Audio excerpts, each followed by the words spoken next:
Courtney, what do you think? Is Declan Doyle related to Coach Ditka? Any idea? I don't know that to be true. I know, he's definitely he's caught some headlines just because of who his father is, that's Chris true. Doyle. Yep. And, you can think what you want about that, but he's a young coach, and he's trying to make his own way in the NFL, and he's, coming off 2 years of being a position coach with the Denver Broncos. And I was talking with somebody in Denver yesterday who called him a mini Sean Payton, said, you're going to really enjoy talking with Dak. And I'm like, saying that somebody's like akin to Sean Payton, and we know how intense Sean Payton is, I think is a pretty interesting endorsement, so to speak. So that's going to be very interesting to see how he commands us in front of the podium. That's not an easy job, but also how at a young age, believed to be the youngest coordinator in the NFL right now, how he commands an offense, knowing that he has not had that much coaching experience and certainly not coached that many positions in the NFL. The theory I've heard floated on that, and I'm sure you've heard it, is that another example of the Bears being cheap. They knew they didn't have to spend on the OC, so they found the least expensive one possible. What do you think of that?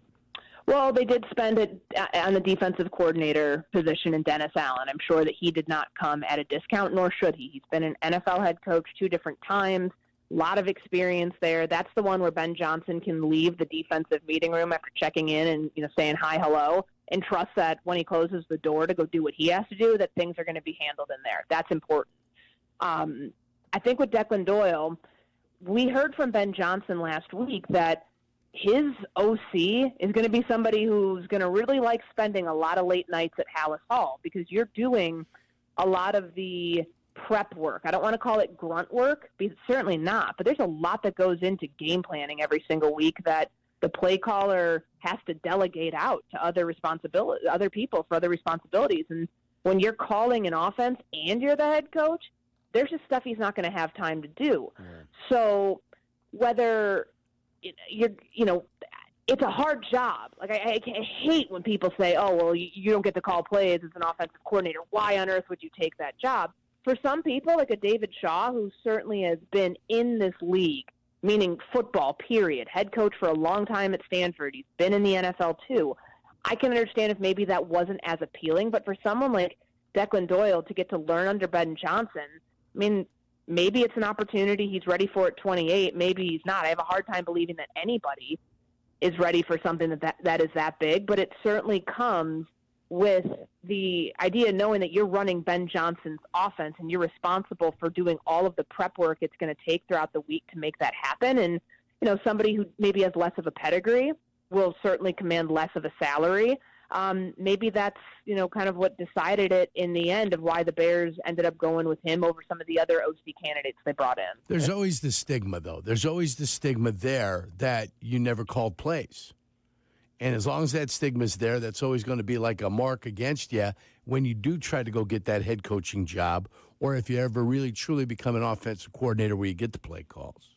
Well, yeah, did Luke Getsy call plays before he came to Chicago? No. And we saw what happened. No, he didn't. Yeah, and, he still got that job.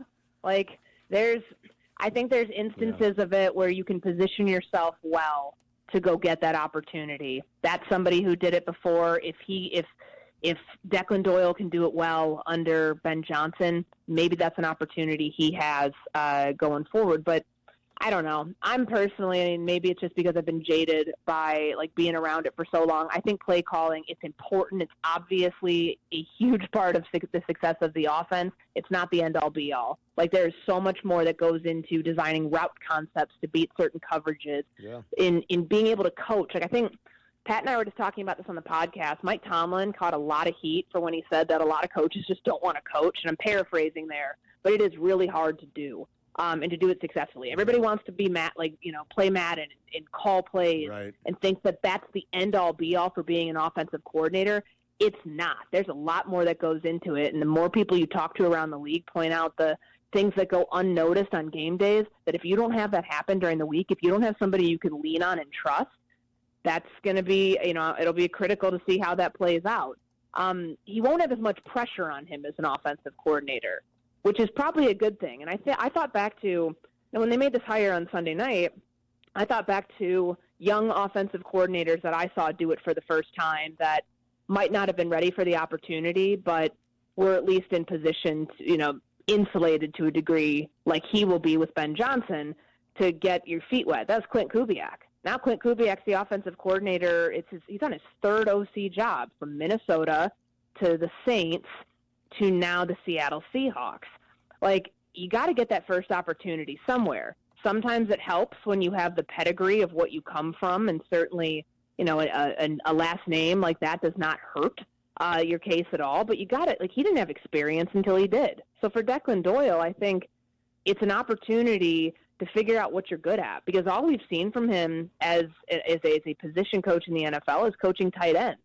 I'm curious how he goes into a room of offensive linemen that are twice the size of him and says, hey, play better. Here's how. Like, that to me is what tells you who's a good coach and who's not. And we won't know any of that until we see how this thing plays out. Certainly a lot of that's on Ben Johnson, but as the OC over the entire offense, at his age and with his lack of experience, that might be where it either figures it out and is really good, and we're all really impressed by his ability to connect with these players, or that could be a shortcoming to a degree if you can't get it right. Yeah, it's a good point. More on the O-line situation. Where is that search right now, and who do you think that's going to be? I mean, that's an important one, it seems like, at this point. It's an important one, and I think some of the names that you see out there, it's the respected names in the NFL. Like, the reason that, bringing it back to Chris Morgan for a second, the reason that we saw him get retained from one staff to the next is because when you find an offensive line coach, like, if you're Bill Callahan, you can get a job anywhere. Sure. You'll be kept on staff everywhere because you're that good at your job. So when you hear names like Dan Rauscher, who's been at this for a very long time, it's those sorts of names that I think are critical to the success of finishing out this coaching staff. This will be his biggest hire. Like, sure, getting Antoine Randall Allen is great, and Al Harris and everybody else that they started filling out the staff with. Ben Johnson is known for more than just trick plays and 4,000-yard seasons from Jared Goff and all that. Like, his pedigree is the run game. The run game starts with the offensive line. You don't get Sonic and Knuckles in Detroit if you don't have a great offensive line. And he said that he does believe they can replicate that success here, but that's going to take personnel investment and coaching investment to really coach these guys to do what you got to do. So do what they have to do. So I think that that's going to be of critical importance to make sure that they nail that hire, take their time in doing it, but get somebody that is it's hard to say, like, big name on the offensive line, but, like, big name in the O-line community, absolutely. That's really important. Yeah. That, like, zone heavy stuff too, right? I mean, that's kind of Ben Johnson's all the outside thing. zone stuff that they want to run. I think finding somebody who can do that and who can coach it more than anything else. Yes, exactly. I think it's a good point. Courtney Cronin's our guest. It's Carmen and Jurko on ESPN 1000 and the ESPN Chicago app. Watch us on our YouTube channel, youtube.com/@Carmen and Jurko. You also hit on Dennis Allen.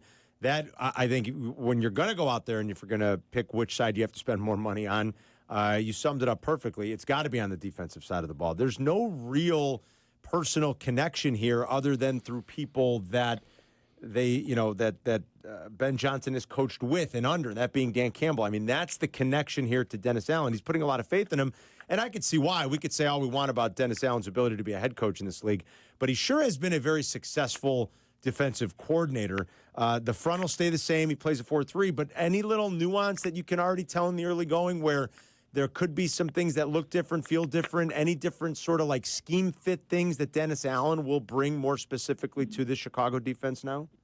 The critical situations are where you're going to tell his true tendencies. So, like, seeing Spags on the 4th and 5 in against Buffalo the other day, and, like, the blitzes that he brought to destroy C.J. Stroud at the end of the divisional playoffs, like, that's where you can tell, like, that is who this guy is.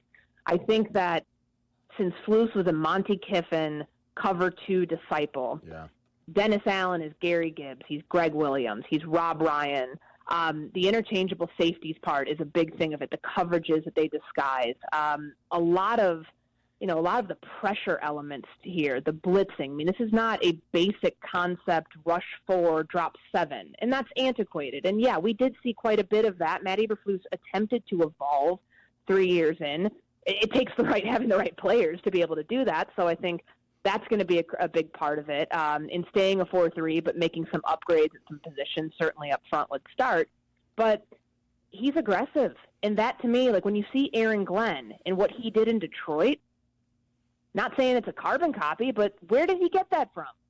He got it from Dennis Allen in their time together in New Orleans. So I think that's where you'll start, at least early on, to see what this defense, how different it's going to look. They play a lot of man, so great. You know, Jalen Johnson wants to go play against the best receiver. Now is your chance, dude. Now is absolutely your chance to go shadow the number one receiver because of how man-heavy this team is and strength on strength. I'll be really curious to see how the rest of the secondary handles that, just knowing that there are some concerns over health with Jaquan Brisker, like what's his role in this defense, because they tried with the whole interchangeable safety thing last year with him and Kevin Byard by them playing sides and kind of trying to be like, I'm 1A and you're 1B. The health factor is what limited that. It'll be a different look under Dennis Allen, but I think kind of that same idea that you want on your back end of your defense. So I'm eager to see how the changes take shape, and starting the first place you'll be able to see that happen is with the personnel that they retain and the personnel they get rid of. Did you like Randall Allen Barrett coming too? Just those were some of the other big coaching moves over the weekend that they announced. Yeah, I mean, I'm an Indiana grad. Of course I love Antoine Randall Al. Absolutely. I've never covered a coach or a player that played in Indiana outside of Dan Feeney, which I don't really know if you can say I covered him that much because he didn't play much in Chicago. But I'm pumped for it. I think what this reminds me of is when, after Justin Jefferson's first year in Minnesota, the Vikings were like, we have a thoroughbred. We need to coach him as such. And they went out and got Keenan McCardle. I think for Rome Odunze, this is going to be the thing that helps him take his career to the next step. Because he had an underwhelming rookie season. Not all of it's his fault. But, like, if you're the third drafted receiver, the numbers should look better than they did. And other guys had better seasons than him. He was sixth in rookie yardage. This is your chance to really capitalize on somebody that you're excited about being on your team, and somebody that, you know, you're ready to get him to where DJ is. DJ can benefit from coaching. I'm not saying he can't, but he's already a finished product in a lot of different ways. This helps your younger receivers, and we saw what it did for Jamison Williams. We saw what it did, you know, for Amon-Ra St. Brown, who was not a first-round draft pick. He was a day 3 guy.